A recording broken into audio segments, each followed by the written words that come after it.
Bwana, yes, ni kipindi chako pendwa kabisa cha The Physics, na ipo hapa kwa ajili ya kukuburudisha na kukufurahisha, lakini kubwa kuliko yote ni kukuelimisha na kujua story mbalimbali za watu ambao leo hii unawatazama kama watu ambao wana ushawishi mkubwa katika jamii, namna gani safari zao za mafanikio, namna gani changamoto ambazo wamekutana nazo hadi kufikia hii leo, kufikia katika hazira ya watu ambao naweza nikasema wanafahamika. Sasa bwana, nitakupa story moja. Dunia mpaka kufikia leo katika tasnia ya soka imewatazama nyota mbalimbali wengi duniani, akiwemo Lionel Messi la Puga, lakini pia Cristiano Ronaldo na wengineo kibao ambao wameshawahi kupita. Lakini katika karne hii ya 21 tunamtazama Mbappe kama miongoni mwa wachezaji ambao tunaamini ni miongoni mwa wachezaji watakaoenda kuvunja rekodi mbalimbali ambazo zimewekwa baadhi ya nyota ambao wameshatangulia kupita. Unajua kwa nini? Ni kwa sababu ya umri wake, lakini pia kutokana na the way jinsi performance yake siku hadi siku inavyozidi kuimarika. Sasa leo nimebahatika kuwa hapa mezani kumpata Mbappe. Katika Physics leo nimewaletea Mbappe, na huyu si mwingine basi ni Mbappe wa Kindu, na si mwingine ni Max Mpia Zengeli. Bwana, karibu sana. Asante sana bibi, nashukuru. Max Mpia Zengeli, karibu katika The Physics. Unajua watu wengi sana wanajua tu juu kwa juu Max Mpia Zengeli Mbappe wa Kindu, lakini hawajui Max Mpia Zengeli ni nani. Sasa labda unaweza kutuambia Max Mpia Zengeli ni nani? Kama hivyo kwa majina naitwa Max Mpia Zengeli Max Mpia Zengeli Max. Nimeanza kwenda kukuribisha hapo. Majina yangu ndio Mpia Zengeli Max ndio jina la mwisho. Mpia Zengeli Max ni mtu ambao raia wa Kongo. Amezaliwa huko Kongo. Anafanya kazi ya kucheza mpira. Ndio hiyo kazi iliyomleta hapa Tanzania leo. Na Tanzania umekuja kwa sababu ya mpira. Safari yako ya soka kabisa ya mpira ilianzia wapi? Ilianzia mbali sana. Ilianzia mbali. Mimi ni mtu ambao kwetu Kongo, kwa wale ambao wanajua kidogo, Kongo ni kubwa sana. Kongo ni kubwa sana. Kwa hiyo unaweza kuzaliwa, labda nitoe mfano, Mwanza, na mpaka unafanya maisha yako unafariki hujaenda Lindi. Ni kawaida kwa sababu Kongo ni kubwa, kila watu wapo kwenye nini yao. Kwa hiyo mimi nimezaliwa Kongo kwenye mkoa ambao unaitwa Bandundu. Alafu nimezaliwa kwenye sio mji, lakini mkoa mdogo chini ya mkoa, wilaya ambayo inaita Mushi. Alafu kwa kijijini kwangu ambao kinaitwa Njokiele. Kule ndio nilipozaliwa, na kule tangia mdogo wao toka mdogo nilianza kucheza mpira tu kama kawaida, kama watoto wote wa kiume. Kipindi wanakuwa wadogo wanaokuwa mchezo wao nyingi, mimi mchezo wangu mpendwa toka mdogo sana imekuwa tu mpira. Kwa hiyo safari ninaweza kusema ilianza huko, lakini kusema safari ya soka ilianzia huko kidogo. Kipindi hicho nilikuwa bado nasoma, lakini pia nimekuwa bado mdogo, lakini tayari nimekuwa na chance ambayo nimekuwa nachezesha hata identity ya watu wengine kabisa, kwa sababu ya uwezo ambao nimekuwa nao tangia mdogo. Nimekuwa wanachukua jina ya mtu mwingine, wananipa mimi, ninacheza na hiyo jina kwenye document, kwa sababu labda ule mtu hayupo, hawashaacha, hajachukuliwa, hajakuwa selected kwenye kijijini kwetu pale. Limeanzia huko.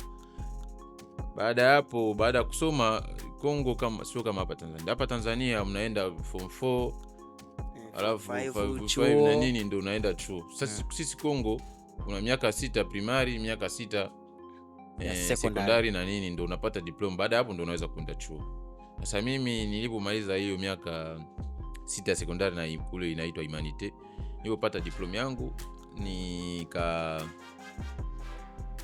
nikakaa nilikuwa sina cha kufanya, lakini mpira nimekuwa bado naendelea kucheza pale kijijini kwetu.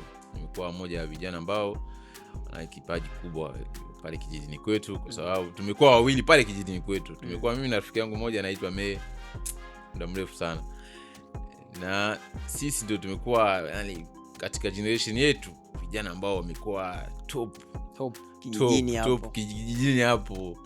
Kijijini hapo mimi nimekuwa hata shule hivi nini nimekuwa vizuri sana yani nimekuwa alafu nimekuwa very strong tangia mdogo kabisa, very strong.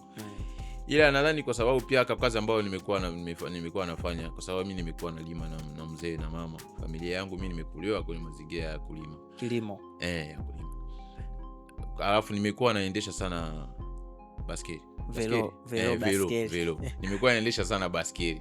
Unadhani ni nguvu ambayo kidogo pia imenisaidia, kwa sababu nimekuwa naendesha baskeli karibia kila siku, kwa sababu nikitoka shule au nikitoka kusoma naenda shambani. Kwa hiyo imekuwa nikitoka shambani na narudi mazoezi. Kwa hiyo unakuwa labda unatoka shule saa 6 naenda shambani, alafu sio unaenda kilomita 2-3, unaenda labda kilomita 16. Alafu naenda sharp, mimi naenda sharp, unakuta na lisaa tu, hata lisaa labda zifiki, nishafika na mlima huko, nafanya vitu, nikimaliza narudi saa 10, saa 11 hivi mimi niko pale tayari mazoezi, cheza pale, narudi nyumbani. Maisha yamekuwa hivyo. Lakini ni kwa bahati nzuri au kwa kushukuru Mungu niseme, nimekuwa na talent imekuwa ambayo inajulikana. Tangia mdogo pia mimi kwa kucheza tu kidogo nilikuwa naambia ndugu zangu, mimi siku moja nitavaa jezi ya timu ya taifa, siku moja mimi nitavaa. Sasa ulipo ukiwaza kwa mawazo kawaida hivi, yani uone hata uone njia hata kidogo uweze kusema kwamba upo kijijini afu wilayani ndani kijijini cha kijijini, ukimwambia mtu na ndoto kuja kucheza timu ya taifa kwa kama ni kitu ambacho hakiwezekani. Ajabu, yani hakiwezekani kabisa. Baada ya mimi kupata diploma, nikiwa sina hela ya kwenda chuo, na kakaangu mmoja anaishi mjini kama hivi anaishi labda kama mimi nipo kule kijijini, lakini yeye anaishi kama ambapo ndo wapi kwa Kongo hiyo? Ni Kinshasa. Sasa akaniambia basi njoo kae hapa kwangu kidogo, alafu tuone maisha takavyoenda. Nikasema sawa. Nikaja kwa brother, sio kaka ambao tumezalia baba moja au tumbo moja, na kaka tu familia, lakini familia karibu, ambao ni kaka yangu ambao ni leo kama mzazi wangu wa pili. Nikaja mjini. Nilifika mjini mwaka 2015 mwezi wa 11. Nikakaa mpaka mwaka 2016 mwezi wa 3.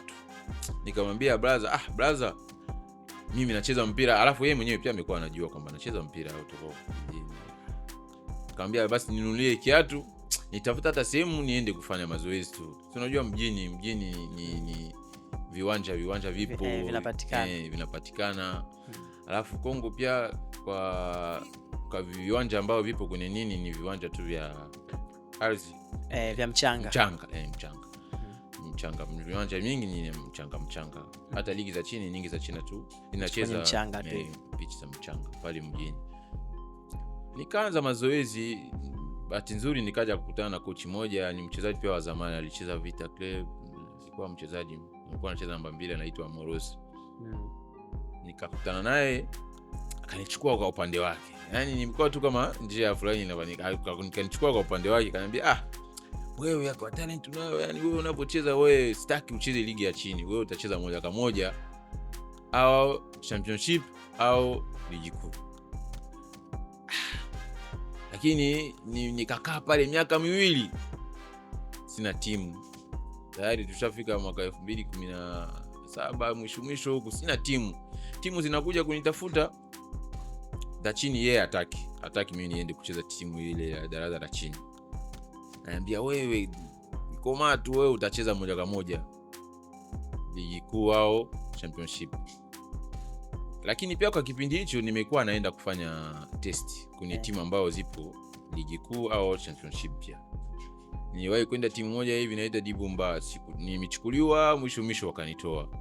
Niliwahi kwenda tena timu inaitwa Renaissance, mpaka leo inacheza ligi kuu pia. Nilikaa wiki 2 mwisho kabisa wanaenda kumalizia vitu wa watu wakanitoa. Nilienda pia timu nyingine Sika wakanitoa tena. Yani kuna muda nikasema mimi nimechoka zangu. Bora nikae zangu tu kwa brother. Alafu pia brother alikuwa anichukua, nimekuwa nauza duka lake. Duka shop. Duka kama hivi tunajua duka Mange tu. Mange. Nilikuwa nauza. Nimekuwa nauza hiyo duka ya brother. Kwa hiyo nimekuwa naenda mazoezi, nikirudi nipo dukani mpaka jioni naenda kulala. Asubuhi tena mimi ninaamka mapema saa 11 kamili. Giza mimi tayari nipo. Mimi nafika kwa uwanjani mtu wa kwanza kabisa. Yaani watu wote wanaokuja wananikuta pale. Nimekuwa hivyo kwa miaka yote, karibia miaka 2.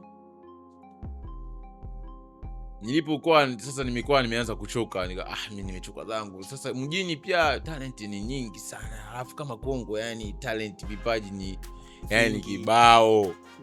Una uwanja ambao unataka uende wewe haujafurahia kuangalia mpira. Utapata tu mtu mmoja au wawili utawapenda. Kaanza hivyo mdogo, yani anza kuchoka. Yakaniambia no, usichoke. Njoo basi tuende kwa timu moja hivi inacheza kama daraja la kwanza niseme. Championship kama hapa Tanzania. Sasa chini ya championship. Daraja la kwanza sasa. Jambo tuseme daraja la pili. Au niseme kama ligi ya hapa mkoa Dar es Salaam. Ligi hapa inacheza tu ligi hapa. Haiendi mkoa mwingine. Ligi hapa alafu ndo top. Sio championship, sio pia ligi kuu. Ligi ya mkoa. Ligi ya mkoa. Kwa hiyo timu inaitwa AS Pesheska. Nikamwambia mimi nimechoka. Imekuwa siku 2 wametoka kunitoa kwenye hiyo timu Renaissance. Akaniambia njoo twende. Huyu mtu namjua. Hawezi kukuacha ule, atakuchukua. Alafu wewe unao, njoo twende tu. Alafu wewe mtu ni nani? Lusadisu. Amewahi kucheza Mazembe, ni mtu mkubwa sana kwetu kule Kongo. Gilu Sadisu ni coach sasa hivi, lakini alicheza sana national team. Yeye pia ni mmoja wa baba yangu leo hii nisema. Nikaenda huko testi. Sasa nafika hivi, yani tunajua mjini watoto wa mjini, alafu wewe bado kuna wewe nini ushamba wa kijiji. Kijiji kile bado upo lakini mimi nikiwa uwanjani. Yani mimi ushamba hamna uwanjani. Lakini kwa maisha nje hivi mimi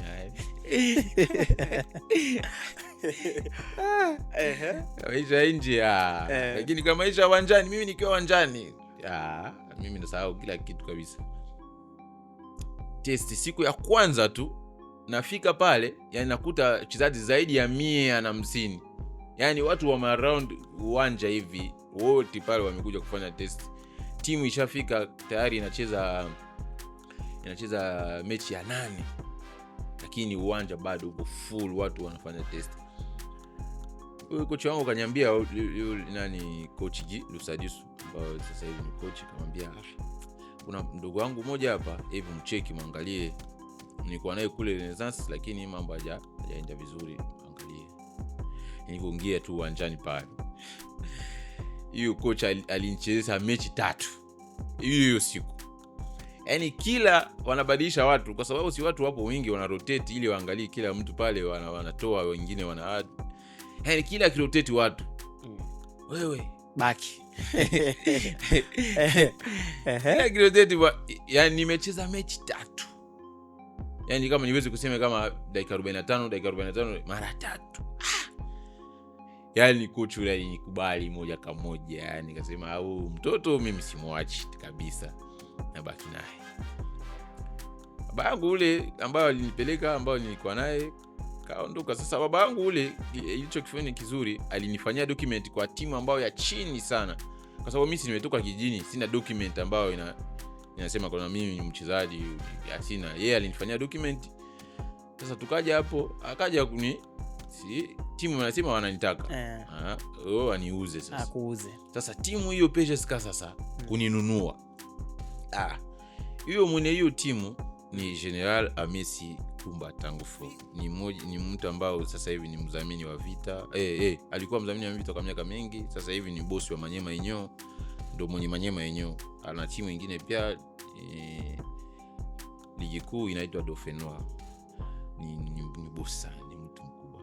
General.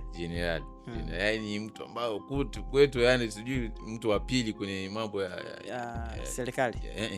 Ya wanajeshi. Sijui mtu wa pili, yani mtu mkubwa sana kwetu. Sasa wanamwambia kwamba kuna mtoto mmoja hapa, tunaomba utoe hela tumnunue yule mtoto. Unajua mabosi timu yake tayari inacheza, alafu timu yake ametoka kuifanya ni mpya, wanashinda. Tutatoa, tutaangalia. Siku inazidi kwenda. Mimi nilikuja kukuta timu inacheza mechi ya 8 kwa season hiyo. Hiyo inasema mwaka 2018 hiyo. Mpaka mimi ligi inaenda mechi 20, 25, 30.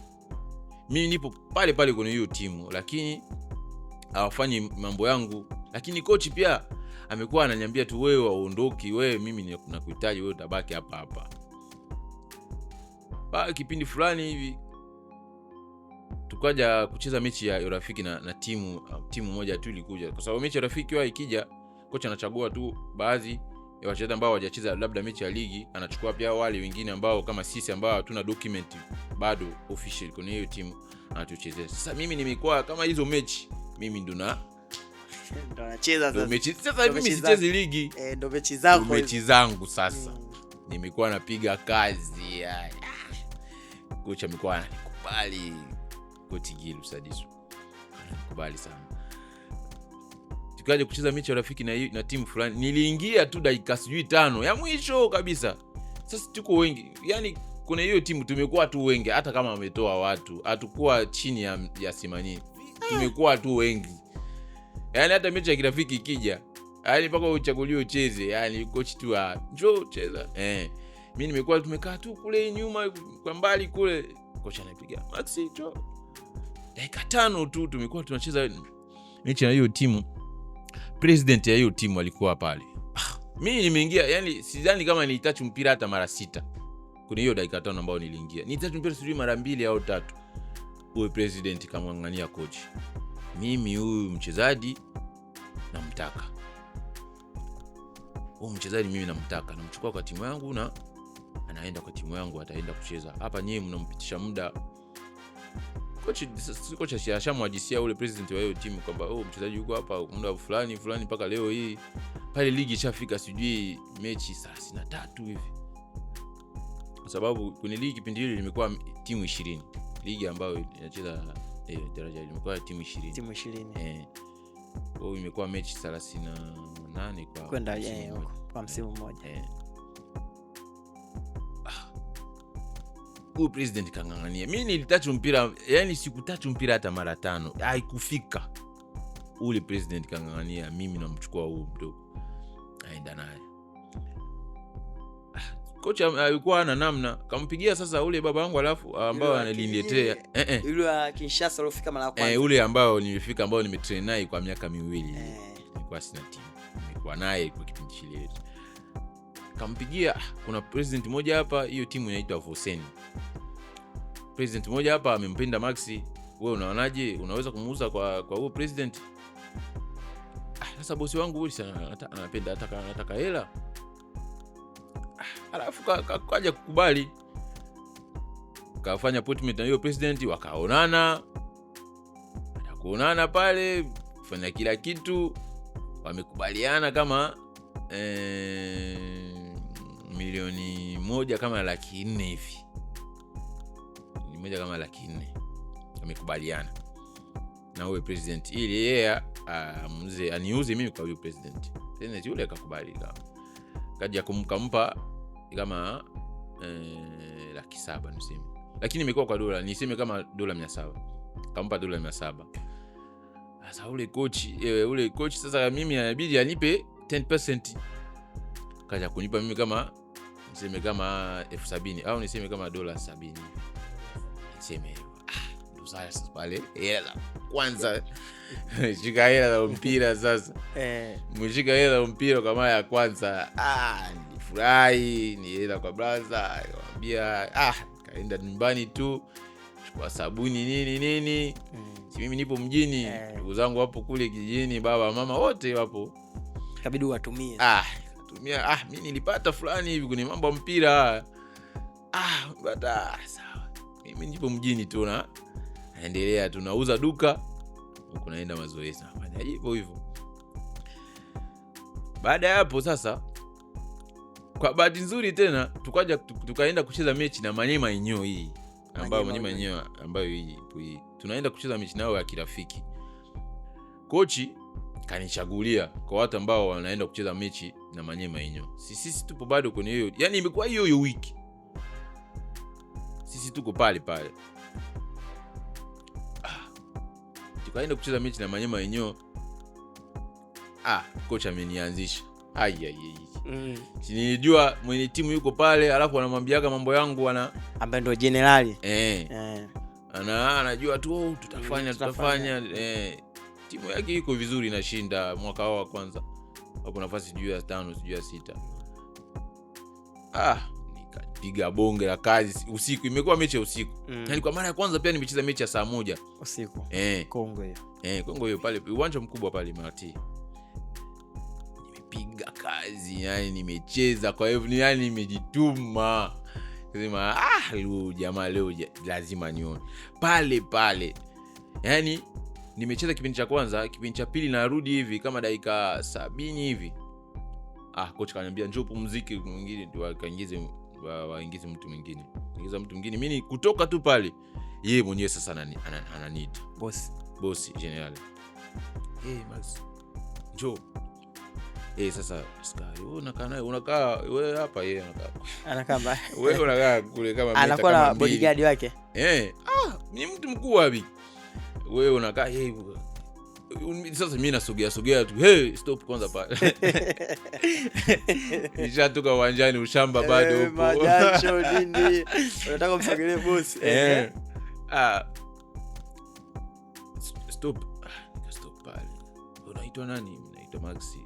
Wewe mchezaji wa nani? Mimi ni mchezaji wa Moros. Lakini sasa hivi kuna timu inataka kunichukua. Hapana. Kuna namba ya Moros. Ni namba yake. Aleta namba yake. Chukua simu yako pale. Nikaenda simu yenyewe.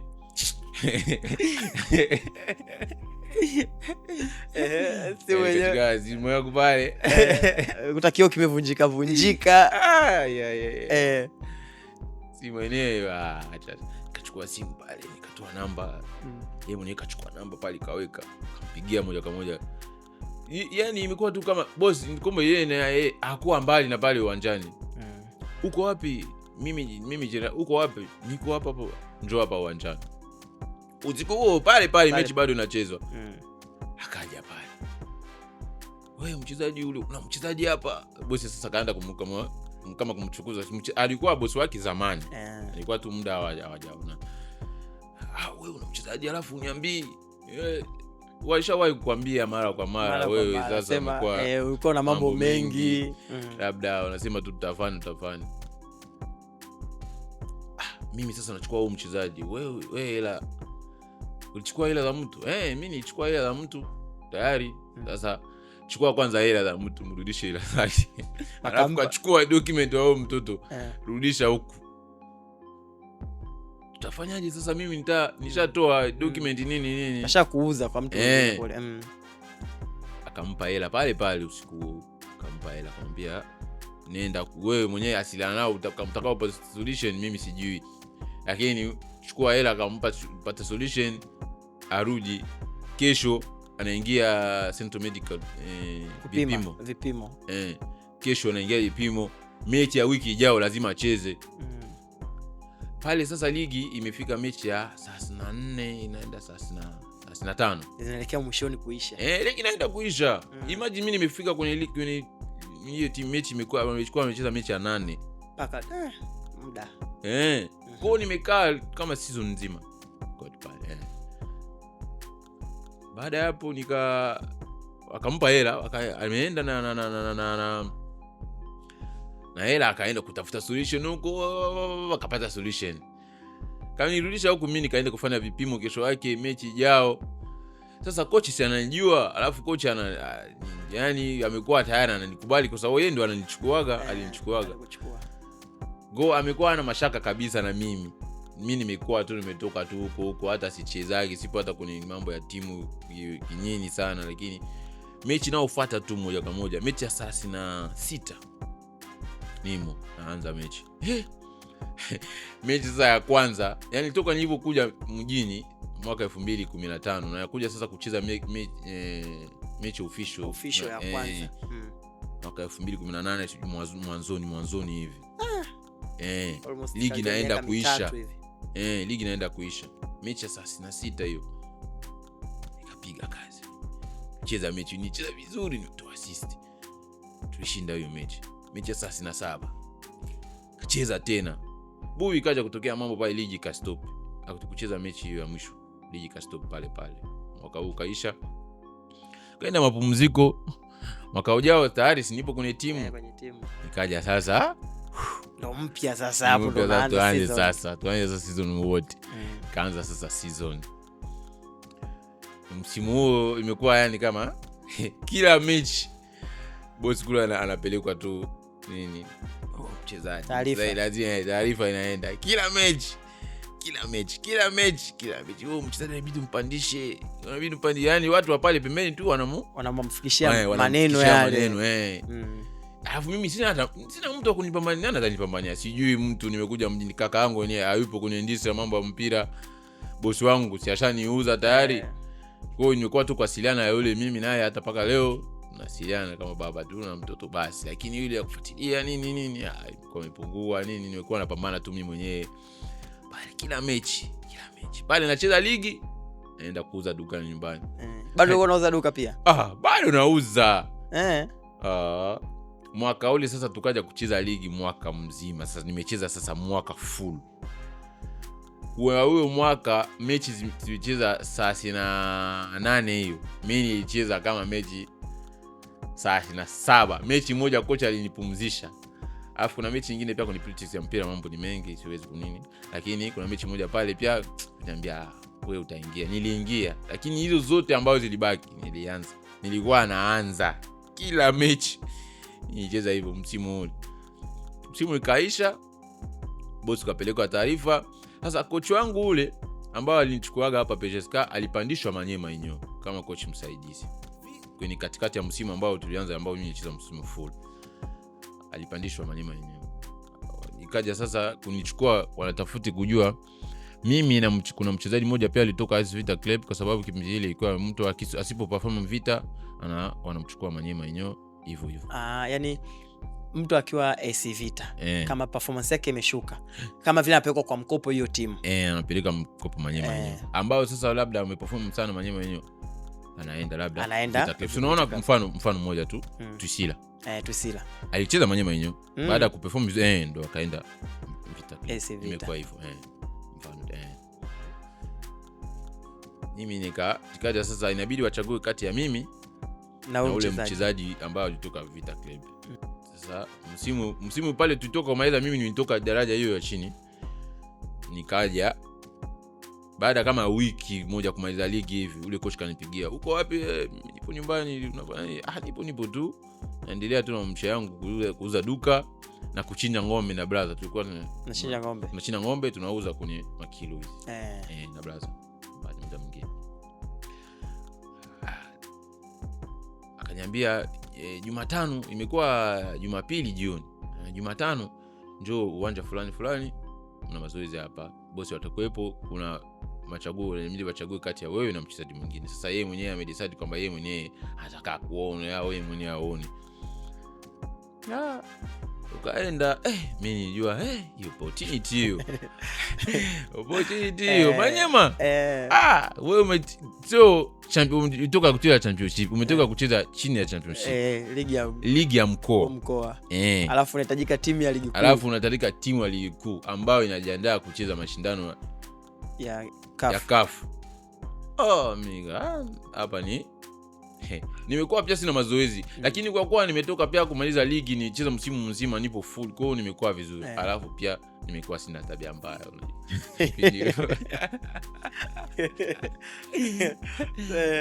niko fiti, niko vizuri kabisa. Kwa sababu nimekaa tu wiki moja tu nikaenda piga kazi mechi. Hiyo mechi walikuwa wameweka wale ambao wanacheza kama Manyo ambao wamekopa msimu ule uliopita, alafu na sisi ambao wanaangalia wachezaji na ambao walikuwa wameshanunua tayari wametuwekea kwa timu moja. Piga mzigo pale bosi mwenye hapana, mimi nachukua huu mdogo kuliko huyu mkubwa ambaye ametoka. Yeye anafanya tu vitu kama anaona tu star nini. Alikuwa ni star tayari, kama ushacheza vita hata kama sio star sana lakini tayari unajulikana. Nikaja kuchukuliwa hivyo Manyema yenyewe. Sasa inabidi tuchenze cup kombe. Hiyo kombe inaitwa Coupe du Congo. Hiyo mshindi wa hiyo Coupe du Congo ndo anaendaka pia kimataifa. Kama vile FA kama FA. Sasa mimi nimekuwa pale sijui siku tano tu pale Manyema yenyewe, nikapiga tukafanya mazoezi kidogo. Mechi sijui baada ya siku 5 hivi kocha amenianzisha mechi. Nimekuja Manyema yenyewe, mimi nimetoka huko chini huko, kocha amenianzisha mechi. Nilicheza vibaya. Ulicheza vibaya? Nilicheza vibaya. Kwanza uwanja umekuwa watu wengi, sijazoea hivyo. Nimezoea kijijini kule imekuwa tu watu siwapo karibu, lakini hiyo watu uwanja kabisa iko nini. Ligi hiyo ya mkoa imekuwa watu wanakuja lakini moja, lakini hiyo sasa watu full kabisa kwa sababu ni mechi ya cup. Alafu hiyo timu ambayo tumekuwa kucheza nayo imekuwa na watu. Sikucheza vizuri hiyo mechi. Nikaumwa kabisa. Tulishinda hiyo mechi tukapita nusu finali. Nimekuwa nauma sikucheza. Finali pia nimekuwa nauma sikucheza, lakini tulishinda hiyo kombe. Ndio ikatupeleka kwenda kucheza mashindano ya CAF. Sasa baada ya hapo tayari mimi Manyema nipo tayari. Lakini tukirudi nyuma kidogo sasa, kwa kipindi cha miaka ile mitatu ambao mimi nilikuwa pale Kinshasa kabla nifike Manyema yenyewe, maisha hayakuwa magumu. Maisha hayakuwa mazuri niseme. Yalikuwa mazuri. Hayakuwa rahisi, Yalikuwa ni magumu. Maisha yalikuwa ni magumu. Maisha sio gumu kwa nini kwamba unakosa labda chakula nyumbani, la hapana, lakini kwa sababu brother chakula huwezi kukosa nyumbani. Alafu si una duka wewe, duka mangi unaweza kukosa chakula mangi haiwezi kufa njaa bwana. Unaona? Sio unavuta tu pale. Sio nini ya kukosa chakula. Ugumu ulikuwa wapi? Ugumu mimi niweze kusema ilikuwa huko kiprofessional kucheza mpira. Yaani unakuta kuna sometimes una kiatu. Labda kiatu unaweza kununua labda kiatu ya dola 10. Yaani unakifanyia mazoezi siku ya kwanza tu kishachanika. Yaani inabidi unafanya leo unaenda kwa fundi kushona. Kesho tena unaenda kushona. Fundi. Hii ndio kama kawaida. Yaani kawaida yangu kabisa. Sababu pia si nina muda, nikitoka nipo dukani pale kuna fundi wangu wao yule mpaka leo anapitaka pale dukani, lakini mimi nikienda nyumbani simpati. Anapitaka ambayo nilikuwa ananishonea hiyo viatu mpaka leo. Tunawasiliana naye kwa simu. Nimekuwa tu unafanya leo unaenda kushona, kesho yake hivyo. Vitu kama viatu, vitu kama labda nguo. Jeza mazoezi labda. Kwa sababu si kipindi hicho una timu, lazima utumie nguo zako mwenyewe. Nina nguo yangu moja ambayo kaka yangu aliwahi kunipa. Hiyo nguo nilifanya nayo mazoezi karibia miaka 2. Hiyo nguo mpaka leo ipo kwenye begi yangu. Hiyo nguo mpaka leo ipo kwenye begi yangu. Ilikuwa kama unajua nguo ambazo zina stretch. Zipo stretch. Yaani kama hivi nini kutanuka kutanuka. Zina mpira zina mpira hivi kama jezi. Nimekuwa nafanya nao mazoezi, naenda naosha, kesho tena hiyo.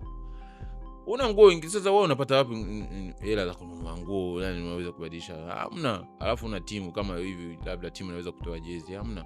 Kwa hiyo na vitu nimetumia hiyo nguo karibia mpaka leo hiyo nguo ninao. tumeitunza. Naitunza hiyo nguo. Bora vitu vingine ipotee. Lakini hiyo nguo naipenda sana. Alafu kakaangu ndo aliwahi, kakaangu anaitwa Rodik Nguna ambao ninaishi naye pia nyumbani mpaka leo. Yeye ndo alinipaka hiyo nguo nyumbani. Mpaka leo hiyo nguo ipo.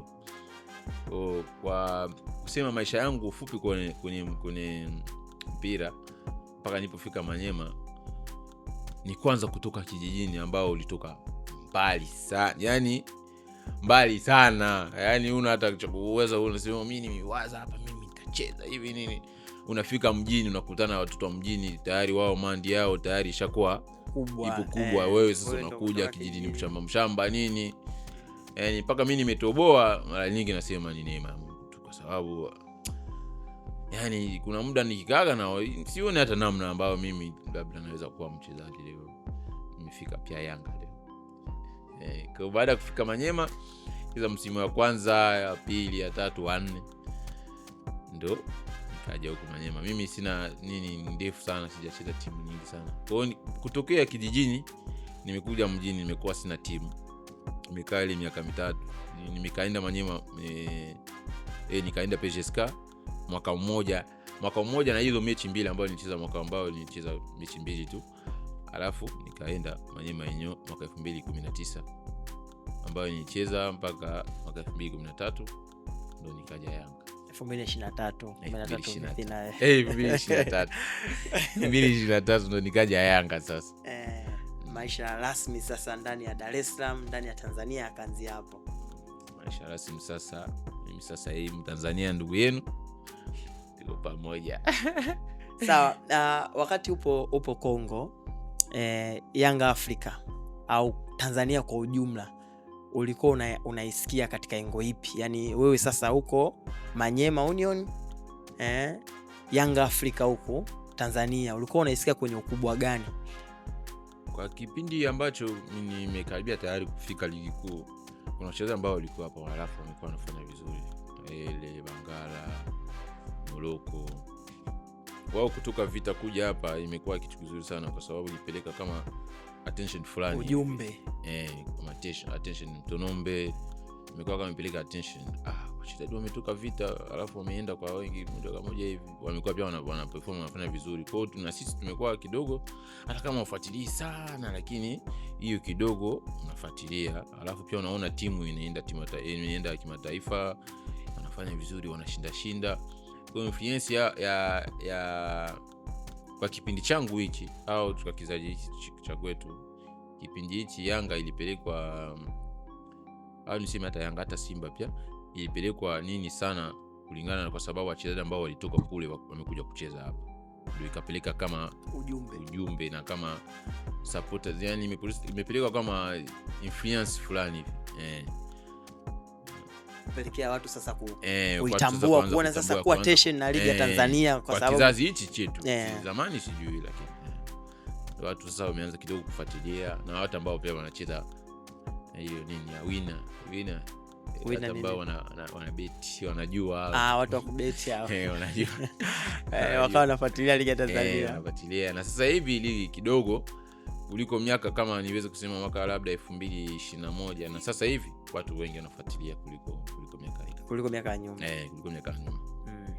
Sawa, na familia ilikuungaje mkono kuhakikisha kwamba unatimiza ndoto zako? Yaani baba, mama walikuungaje mkono pale ambapo unaambia sasa, yani wanaona hiki kipaji chako? Support yao ilikuwaje? Kwanza baba yangu amekuwa hapendi mimi nicheze mpira. Alikuwa hapendi. Mimi nakumbuka hata kipindi kwa huko kijijini, kulikuwa labda tunaenda mkoa mwingine, kijijini kingine niseme, baba na watu wanaweza kuja kuambia tunataka mtoto tuende naye mechi, atawakubali hao watu, anawakubali kabisa. Nenda, mimi nitampa pikipiki, mimi naenda kwanza shambani, alafu nitampa pikipiki, yeye atawafuata. Unakuta hivi watu wameenda kule mechi, wanakusubiri baba huko. Wewe uendi, kesho unaenda shule, unaendaje mechi? Wewe unaendaje mechi? Wewe soma kwanza, baada ya kusoma au tutajua itakuwaje. Kwa hiyo baba yangu mwanzo alikuwa hapendi, lakini sasa hivi baba yake mchezaji anaenjoy, ana furaha kubwa.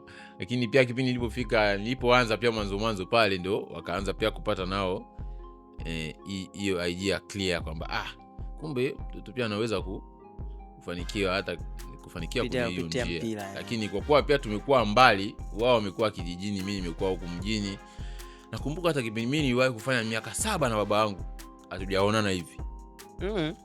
Miaka 7. Yani toka mimi nilipotoka kijijini mwaka 2015 nimekuja kukutana na baba yangu tena mwaka 2023. Mimi natoka Kongo nakuja Tanzania, na nikaja kukutana na baba yangu tena.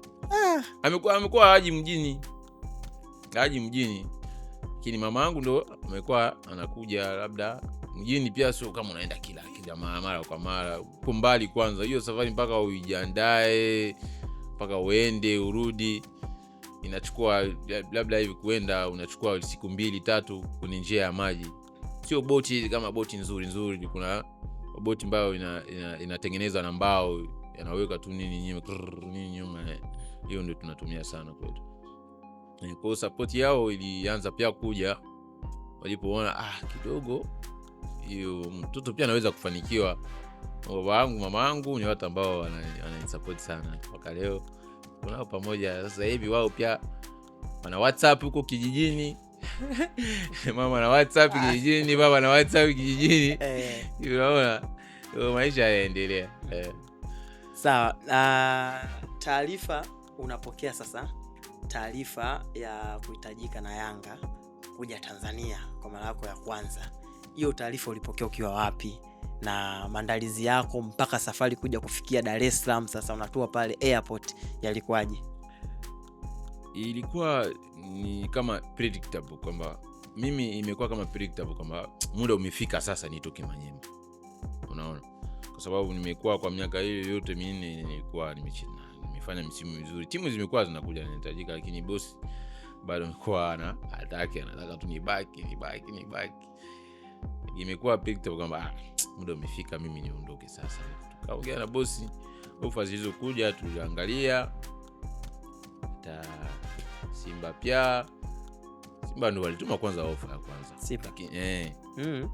Simba ndio walituma kwanza offer ya kwanza, lakini vitu havikuenda sambamba vizuri yani. Kwa sababu pia gani? Watu wa Manyema na watu wa Yanga wana relationship, mahusiano mazuri. Kwa sababu si wao wamekuwa boss ndo wamekomituma kina Twisila Maele. Boss ni yule. Boss ni yule. Kwa hiyo wamekuwa na mahusiano mazuri sana. Imekuwa rahisi mimi kuja huko. Imekuwa sio kama mimi mwenyewe tu ndo nimechagua moja kwa moja mimi naenda hapa. Kwa sababu pia mahusiano yao imefacilitate vitu kwenda kwa njia hiyo. Kwa hiyo imekuwa rahisi. Angalia offer tukakubaliana. Mimi hata nilipokuja sikuja mwenyewe, unajua. Nilikuja na kiongozi ambao yeye ni vice president sasa hivi ya Manyema, anaitwa Gikapia, ambao ni kiongozi pale. Nilikuja naye sikuja mwenyewe. Nilikuja naye tukamaliza kila kitu, alafu yeye ndo kaondoka, kwa sababu unajua wao mimi kama mtoto wao, si unajua. Yani wale ndio wazazi wangu ambao wamenilea kabisa 2019 mpaka 2023, kwa miaka nyingi. Season hizo zote nimekuwa nao, kwa hiyo wamekuwa wananichukulia kama mtoto wao sana. Kwa hiyo amekuwa hataki kuniacha mimi niende tu. Namna bosi mpaka leo nikienda nyumbani nisipoenda kumuona bado atanisumbua kazi. Wewe uko wapi? Umekuja hapa? Njoo mpaka niende nyumbani tu. Kwa imekuwa nzuri, tukachagua wote hiyo option ya kuja Yanga, na ndio maana mpaka leo tupo. Na wakati upo Kongo, yani picha gani ulikuwa unaijenga akilini kwako kwamba Tanzania huko unapoenda naenda kukutana na ligi ya namna gani? Ligi kwa kuwa tayari imekuwa inafuatiliwa kidogo, imekuwa tunaona magoli labda ya Maele Morocco. Unajua mimi kipimo changu, acha tu nikwambie kweli, nilikuwa namwambia lakini kama hapa Morocco anaweza kucheza hapa, mimi naweza. Yaani nikienda hapa mimi nitaweza tu, yani nitapiga kazi tu yani. Yani ulikuwa unaamini hivyo? Mimi nilikuwa naamini kwamba kama kweli Morocco anacheza, mimi nikienda, hiyo nimetoa tu mfano kwa sababu Morocco ni ndugu. Sasa mimi pia nikienda nitacheza, kwa sababu kwa Manyema tayari nimekuwa nishasafiri kucheza kafu hizi nchi zingine. Kwa hiyo nimekuwa nchi zingine kidogo, nitatembea kidogo hapa Afrika, nimekuwa naona tayari. Lakini ligi pia mimi kipimo changu kama Morocco anacheza, mimi nikienda hapo mimi nitacheza tu. Nimekuwa naamini hicho sana. Unajua kwa watu ambao mmetokea vijijini, mnakuwa na ile mentality moja kwamba tukifika mjini, unajua tukifika mjini kwamba labda mimi nataka niwaoneshe hawa, au watu wa mjini wana ile kwamba huyu katokea kijijini. Hivi ushakukutana na situation kama hiyo, kwamba upo katika mazingira ambayo kwenye timu vile Kongo, alafu ukakuta kuna hii hali kwamba watu wakaona kuchukulia poa, alafu wewe ukajua kabisa kwamba mimi hao nitaonesha? Nishawahi kukutana na hali hiyo, lakini mimi sikuwahi kusema mimi nitaonesha. Lakini mimi nimekuwa tu nasema ndani yangu kwamba hao watu wananichukulia mimi kwa kijijini nini. Si unajua hata kijijini, yani sio kwa ubaya, ni ukweli kabisa kwamba sisi tukitoka kijijini au hapa Afrika na mtu wa mjini, hata namna ya kuvaa hata namna ya kuvaa, wakikuangalia tu hivi wanajua mbona ametoka kijijini. Yani sio kwa ubaya, hiyo ni ukweli. Hata namna mtu kijijini ule, unakuta labda ndugu zingine pale rafiki tu mtu kijijini ule, hata kimwambia tutoke ndio twende out ndage mwache. Mimi mwenyewe sasa ndani yangu nilikuwa nasema mimi nimetoka kijijini, hapa nimekuja naona vitu vingi. Unaona watu nini, unaona watu wana hela, unaona watu wana nyumba, magari. Wewe sasa unatembea tu. Mimi nilikuwa tunasema mimi hapa lazima nipambanie maisha kwanza, nitafute. Lakini sikuwa na nia ya kusema kwamba tawaonesha hawa. Hapana, nimekuwa tu mimi mwenyewe najisema kwa ndani kama mimi nifanye kazi, niendelee kupambana, niendelee kutafuta. Sawa. Bigi, kwa Tanzania hapa umecheza mechi nyingi kubwa, mechi za ligi, mechi za FA, lakini pia mechi za Champions League. Mechi ipi ambayo huwezi kuisahau kwamba ilikuwa ni mechi ngumu kwako? Yani siende hata mbali. Nachagua tu mwaka uliopita hapa, mechi ya FAR Rabat kule Morocco. Ndugu yangu, hiyo mechi yani kila unapokaa na mpira kuna watu watatu wawili washafika, alafu kuna mvua, kuna baridi. Mimi nakimbia, wewe kimbia pale tuko. Hiyo mechi imekuwa mechi ngumu sana. Yani sidhani kama hata kutoka nipo hapa nimecheza mechi ngumu kama mechi hiyo mwaka uliopita kule Morocco, mechi ya FAR Rabat. Wamekuwa wametukaba, yani watu wachi space, yani kilo washafika, yani kila unapoenda kwenye tukio wao hapo wawili watatu. Unaona mechi hii ni mechi yangu ngumu ambayo nimekucheza Yanga. Tangia ufike. Naweza kusema ni hiyo. Sasa unajua swali kubwa ambalo watu wengi wanajiuliza, na mimi nikiwa miongoni mwa hao watu, Maxim Pia Zengeli anawezaje kumaintain energy yake muda wote? Kivipi? Mfano mimi nitakuwa shahidi. Nakumbuka hata hiyo siku tuliwasiliana kwenye simu, nikakupigia nikashangaa. Msimu ulioisha, mechi ya mwisho wa msimu zidi ya JKT Tanzania Mbweni, uliondoka man of the match na ulistahili, hakuna mtu ambaye atapinga hiyo kitu. Sasa swali langu liko hivi, na swali la watu wengi ambao wanajiuliza, mechi ya mwisho wa msimu, uendo kama unaanza msimu, yani upo katika energy hali ya juu, ni nini huwa kinatokea gani kwako? Kwa sababu mwisho wa siku wewe ni mchezaji, upo kwenye timu, una train na wenzako, lakini kuna namna energy yako Maxim Pia Zengeli haipungui. Inakuwa ni nini? Yani tupe siri yako. Kuna nadhani hata kwenye msemo wa kawaida kwamba labda Mungu aishi nguvu. Mungu aishi nguvu. Mungu aishi nguvu. Mimi nichukue tu kwa mfano kama mimi mtoto wake, kwa kuishia nguvu kwangu itakuwa ngumu. Siwezi kuishia nguvu. Lakini tukirudi physically hivi kwa kawaida, mimi najitahidi sana kwamba mazoezi ambayo nayafanya siyatumii kwa ubaya. Labda nikifanya mazoezi nachukua muda ya kupumzika. Mimi hata watu ambao wanaongea na mimi wanajua kabisa, utakuta tu muda fulani sijibu tena message. Unakuta tu sijibu tena, yani ujue nishapumzika. Hiyo ikishafika saa 5 hivi saa 6, yani mimi muda wao unaona lazima nilale. Saa 4 saa 5 ile tunaenda sasa, mimi lazima nilale zangu. Kwa hiyo najitunza physically. Alafu pia na train extra training, so ya ile timu ya watu wote.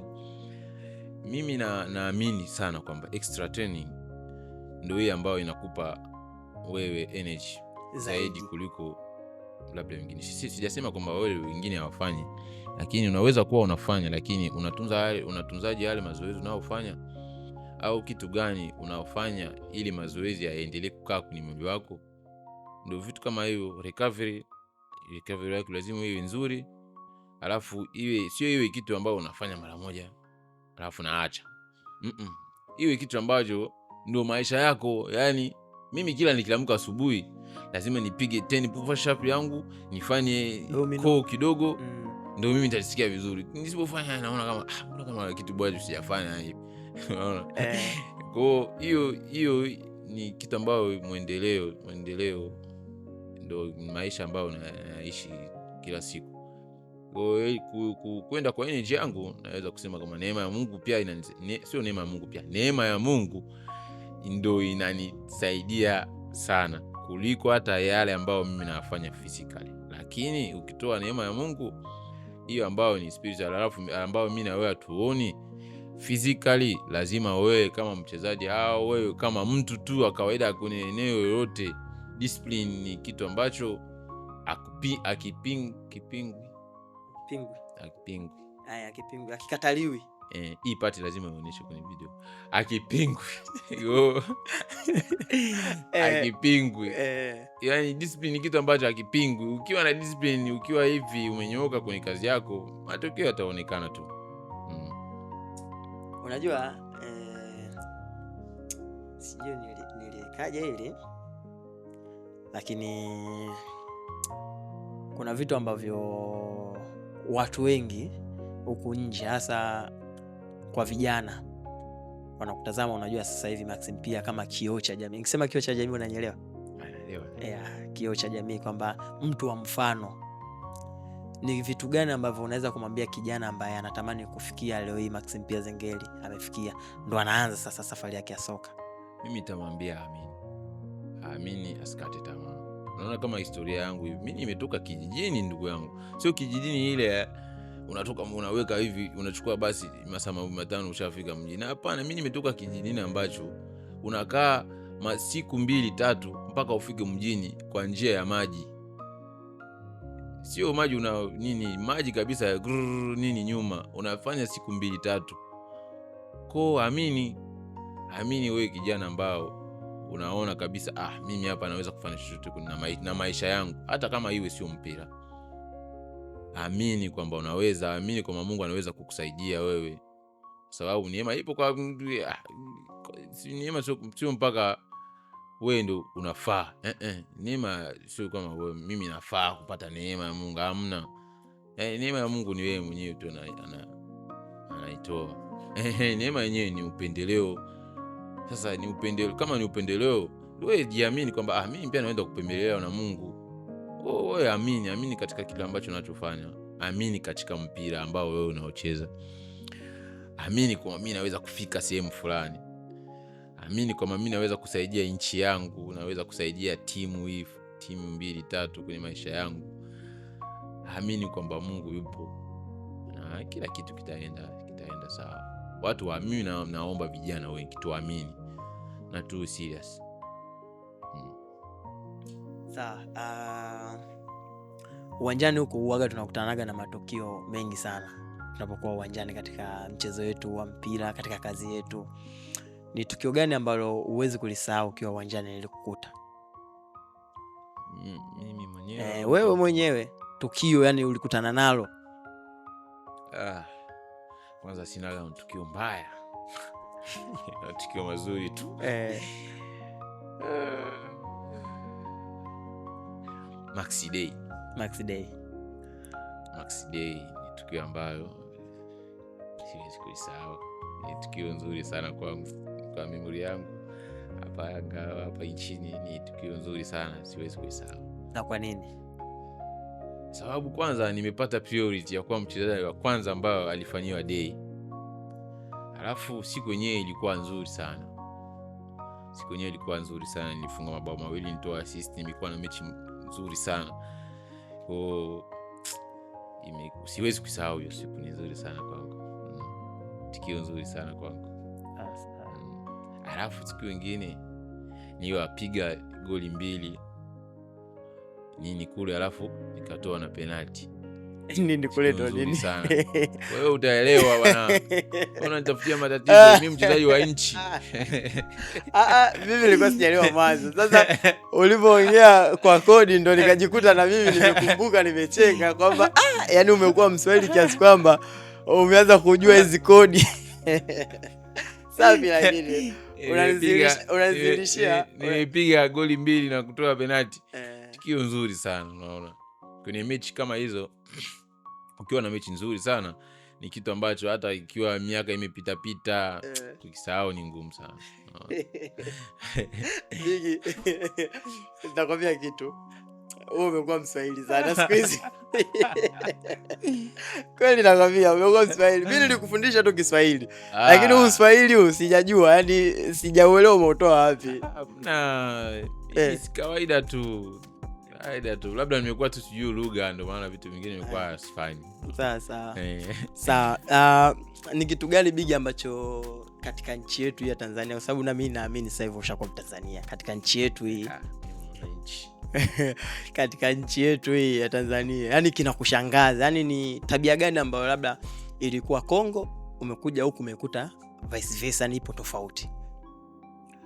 Siwezi kusema ipo tofauti sana, lakini kuna tabia moja ambayo mimi nishangaa. Tabia ya kupiga simu. Yaani utajikuta labda mimi mdogo nampigia kabisa, labda baba yangu Pastor Tony Kapola. Unajikuta mimi nampigia baba, alafu baba bado hajamaliza kuongea, mimi nishakata simu. Au baba amenipigia, baba bado hajamaliza kuongea, mimi nishakata simu. Mimi sijui tabia hiyo. Sijui bando, utakuta mtu ndo amekupigia lakini wewe ndo unawahi kukata. Nini? Labda unaongea na mtu mzima. Kwa mimi niliyofundisha, ukiwa unaongea na mtu mzima, mimi naamini kwamba acha mtu mzima akate simu. Sio wewe mtu mdogo kwa mtu mzima wewe unakata simu. No. Hapana.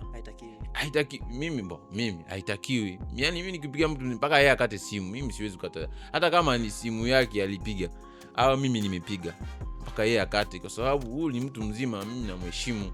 Lakini hapa yaani utakuta hata ndugu yangu fulani hivi, yaani mimi nampigia namwambia jambo, hata sijamaliza bado kuongea.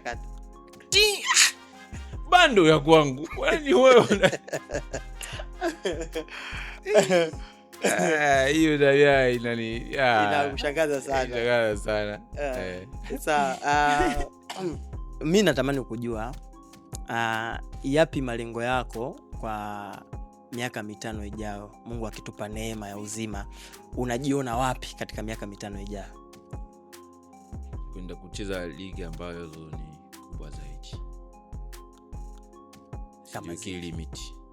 Sijiwekee limit. Yaani hapo nikishasema sijiwekee limit yoyote kwenye ligi kubwa, lakini malengo yangu makubwa ni kwenda kucheza ligi kubwa zaidi kuliko hapa nilipo leo kwa miaka 5 hii, kwa sababu pia si miaka yangu naenda tayari, hapa nisha sogea kidogo. Kwa hiyo na kubalance kama nina miaka 5 ambayo naweza kuwa kwenye top level, alafu baada ya hapo kwa hiyo miaka 5 ambayo inafuata nataka niwe kwenye ligi kubwa zaidi kuliko nipo leo. Mi nashukuru sana, lakini kipekee kabisa natamani kujua kabisa ni kitu gani ambacho kinakuvutia kabisa Tanzania?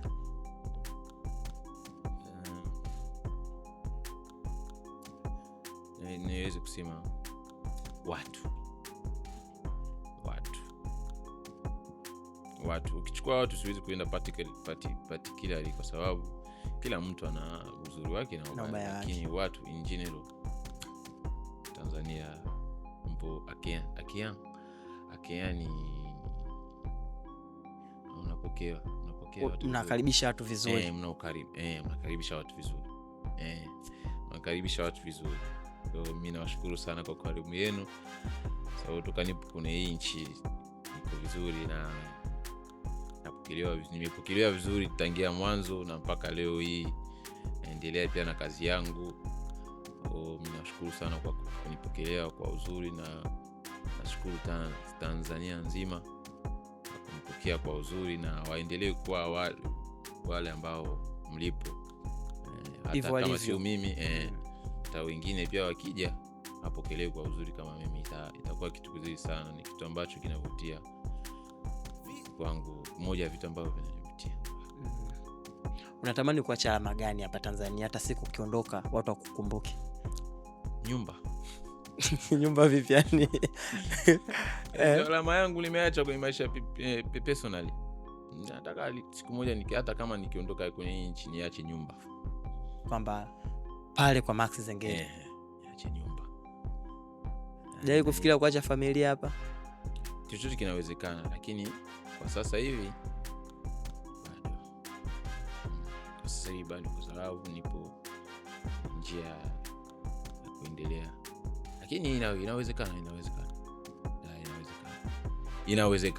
inawezekana mimi kuacha familia hapa kwenye nchi. Sawa. Na nje ya mpira Max, ni kitu gani kingine ambacho unapenda? Hiyo ndo upande wangu mbaya. Yaani mimi sionaga hata kama kuna kitu kingine mimi napenda. Labda mambo ya Mungu tu. Mimi napenda mpira tu. Mimi mpira tu. Au mambo ya immobilier ni kama haya maswala ya nyumba, investment za kuweka nini hivyo ambavyo vingine napenda. Biashara pia napenda kufanya, hata kama najua muda wangu ni mgumu au mchache, lakini napenda kuinvest kwenye biashara kwa kile ambacho kidogo napata. Kwa kumalizia, hebu waambie hapa mashabiki waendelee kutusupport. Kipindi chetu kipendwa cha Physics kipo hapa kwa ajili ya kutufurahisha, lakini pia kutujuza na kutufundisha na kutuelimisha pia, lakini pia kwa vijana ambao wapo katika career yetu hii, katika kazi yetu hii pia, unajua wanapata elimu na kujua jinsi gani ambavyo hawa watu ambao leo wanawatazama kama role model wao au wanawatazama kama kioo cha kutamani kufika hapo ambapo wao umefika, basi wanapata vitu vingi sana katika hii. Kwa hiyo hebu saidie kuambia hapo watu kwamba waendelee kusupport hiki kitu. Ni kitu kizuri kwa ajili ya watu wote, wa tasnia zozote zile. Kesho kutu hapa anaweza akaja mtu ambaye hata si mcheza mpira, lakini akawa na story mzuri ambayo yenye kufundisha na kuelimisha. Ndugu zangu wa Tanzania, wale ambao wapo mbali kwa nje, tunaomba sana support yenu kupitia kipindi chetu Physics cha Dennis Nkane Wonder Kid. Tunaomba sana uendelee kusupport. Wale ambao vijana au ndugu, akaka, brother, wadada, vijana wa kike au wa kiume, wavulana na wasichana, kama wewe unaamini kwamba unaweza katika kitu fulani, basi kifanye kwa uzuri. Kama unaamini katika kitu fulani, basi kifanye kwa uzuri. Na sisi ambao labda mimi leo mnanitazama, mimi si hata chochote, mimi ni mchezaji tu, yani nimeokota tu na Mungu hapa tu, na leo pia nimefika hapa nilipo leo. Kwa na wewe pia unaweza, Mungu pia anaweza kukuchukua mavumbini na kupeleka anakuketisha juu na wakuu wa nchi yako. nadhani Psalms 110 na ngapi, 110 na kitu.